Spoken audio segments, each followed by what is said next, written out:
CM గారు మీకు కాంగ్రెస్ ని తెప్పించింది ఒకటి కట్టిన ట్యాక్స్ డబ్బులు తీసుకుపోయి ఇంకోనికి చిల్లర వంచి పెట్టడానికి కాదు కాదు కాదు. వాడి చిల్లర తీసుకోకుండా బతికే స్థాయికి వాళ్ళని తీసుకురావాల్సిన అవసరం ఉంది. పంచిపెట్టే కార్యక్రమాలు బంద్ కావాలంటే వాడంతటా వాడు ఏది ఆర్థికంగా ఎదగాల్సిన అవసరం ఉంది. అంటే వానికి ఈ యొక్క ఏది అభివృద్ధి చేస్తే ఈ సంక్షేమ పథకాల యొక్క రోజు రోజుకు వాళ్ళు తీసుకునే వాళ్ళ సంఖ్య తగ్గాలంటే పేదరికం తగ్గాలంటే వానికి బతుకు తెరువు చూపెట్టాలి, వానికి చదువు చెప్పాలి. సో వానికి చదువుకున్నోడు ఏం పని చేయాలో చూపెట్టాలి, 4 పైసలు వచ్చేది చూపెట్టాలి. అభివృద్ధి చేస్తే ఆటోమేటిక్ గా నీకు పని దొరుకుతుంది. ఇప్పుడు అందరు బతకడానికి బొంబాయి ఎందుకు పోతున్నారు, లేకపోతే దుబాయ్ ఎందుకు పోతున్నారు, లేకపోతే అమెరికాకి ఎందుకు వస్తున్నారు, లేకపోతే హైదరాబాద్కి ఎందుకు వస్తున్నారు? ఎందుకంటే అక్కడ ఏదో కన్స్ట్రక్షన్ ఏదో ఒకటి అభివృద్ధి జరుగుతుంది కాబట్టి ఒకరికి ఏదో పని దొరుకుతుంది. ఒకరికి పని దొరికితే వాడు ఖర్చు పెడతాడు కాబట్టి ఇంకా 10 మందికి పని దొరుకుతుంది, చాయ్ అమ్మటోనికి, రెస్టారెంట్లోనికి, ఇంకోనికి. అట్లా జిల్లాలో కూడా చెయ్యి. నాన్ ఎసెన్షియల్ అవి హైదరాబాద్ లేకపోయినా నడుస్తాయి అన్నవి జిల్లా కేంద్రాలకు మార్చేసేయి. అర్థమైందా? అవసరమైతే నీ సెక్రటరీని కూడా మార్చేసి ఏదో జిల్లా కేంద్రంకి. హైదరాబాద్ ఎందుకు మీరు హైదరాబాద్ లో మిమ్మల్ని ఇంతమంది 120 మంది ఎమ్మెల్యేలను హైదరాబాద్ లో మీకు ఎమ్మెల్యే క్వార్టర్స్ ఇచ్చి హైదరాబాద్ లో మిమ్మల్ని మేపాల్సిన అవసరం ఏంది? పొండి జిల్లా కేంద్రాలకు అక్కడి నుంచి చేయండి, మీరేం పరిపాలన చేస్తారో. Intelligent long term strategy. Eco పార్కులు అక్కడ కట్టురా అయ్యా, ఊర్లలో కట్టు, ఆడ మస్తు జాగున్నది, కట్టు. అరే ప్రతి మండల కేంద్రంలో 5 ఎకరాలు తీసుకొని ఒక చిన్న అడవి లెక్క కట్టరా అయ్యా. You have to plan bigger things. Okay, జిల్లా మొత్తం తెలంగాణ అభివృద్ధి జరిగినప్పుడే అది అభివృద్ధి అవుతుంది. ప్లస్ హైదరాబాద్ లో ఇదే ట్రెండ్ కంటిన్యూ అయిందనుకో, హైదరాబాద్ లో బతకడం చాలా కష్టం అవుతుంది. అన్నిటికీ రేపు గాలి కొనుక్కోవాల్సిన పరిస్థితి వస్తుంది. అందరు హైదరాబాద్లో వచ్చి వస్తే. కాబట్టి జిల్లాలను అభివృద్ధి చేయాల్సిన అవసరం ఉంది. సో కాబట్టి ముఖ్యమంత్రి గారు నిన్ను ఒక్కనంటే కాంగ్రెస్ ప్రభుత్వాన్ని తేవడంలో మాలాంటి వాళ్ళం అనేక మందిని కొట్లాడి తెచ్చింది. ఎందుకోసం అంటే నువ్వు ఒక కఠిన నిర్ణయాలు తీసుకొని లాంగ్ టర్మ్ స్ట్రాటజీ తోటి సమస్యలకు శాశ్వత పరిష్కారం చూపెట్టి తెలంగాణను అన్ని సామాజిక వర్గాలను, అన్ని ప్రాంతాలను అభివృద్ధి చేస్తావన్న ఉద్దేశంలో. ఒకటి కట్టిన ట్యాక్స్ డబ్బులు తీసుకొని ఇంకొని పంచిపెట్టడానికి కాంగ్రెస్ ప్రభుత్వం కాదు, ఎవడైనా చేస్తాడు అది. ఓకే, అది కాదు ఇక్కడ.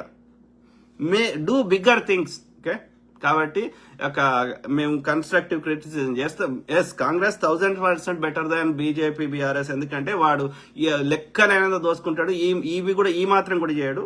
బట్ కాంగ్రెస్ మీద ఒక ఆశయంతో మనం ఎన్నుకున్నప్పుడు గతంలో ఉన్న కాంగ్రెస్ కి ఇప్పుడు రేవంత్ రెడ్డి ఆధ్వర్యంలో నడుస్తున్న కాంగ్రెస్ కి చాలా తేడా అయితే కనిపిస్తున్నది. కాంగ్రెస్ లో ఉన్న డెమోక్రసీని చంపేయడము, తన గులాంగిరి చేసిన వాళ్ళకి, తనకి సంకనాకిన వాళ్ళకి, తమ పాట పాడిన వాళ్ళకి ఏదో చిల్లర పదవులు ఇచ్చేసి కాంగ్రెస్ ని ఒక బీజేపీ, బీఆర్ఎస్ లెక్క చేసే ప్రయత్నం చేస్తా అంటే చూస్తూ ఊరుకోం. ఓకే, కాంగ్రెస్ లో ఒక ఇంటర్నల్ డెమోక్రసీ ఉంది, ప్రజాస్వామ్యం ఉంది, అభివృద్ధి, సంక్షేమము, సమస్యలకు శాశ్వత పరిష్కారాలు, అనేక బోల్డ్ డెసిషన్స్, అనేక పాలసీ మేకింగ్. ఇది కాంగ్రెస్ కి ఒక ప్లానింగ్ కమిషన్లు. దిస్ ఇస్ ప్రతిదానికి ఒక కమిటీలు వేసి, టైం బౌండ్ కమిటీ వేసి, మేధావుల యొక్క సలహాలు తీసుకొని అట్లా ఒక లాంగ్ టర్మ్ స్ట్రాటజీ తోటి ఇన్నేళ్లు చేసుకుంటూ వచ్చినాం. కానీ ఇప్పుడు మళ్ళీ ఒక పెట్టుబడిదారులకు సంకనాకేలాగా చేస్తా రేవంత్ రెడ్డి కాంగ్రెస్ ఆశయాలను తూట్లు ఓడిచే విధంగా చేస్తా అంటే ఎందుకు ఊరుకుంటాం? ఎవడో సినిమా స్టార్ వాడు వండుకో ఫంక్షన్ కి ముఖ్యమంత్రి పోతాడంట. ఏం సంస్కారం? ఆలోచించండి మిత్రులారా.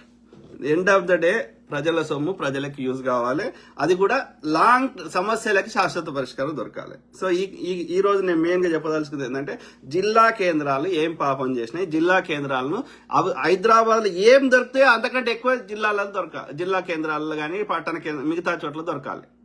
వాడు హైదరాబాద్ దాకా రావద్దు. ఆ స్థాయికి జిల్లాని అన్ని వరంగల్ అయితే ఈజీగా చేయొచ్చు.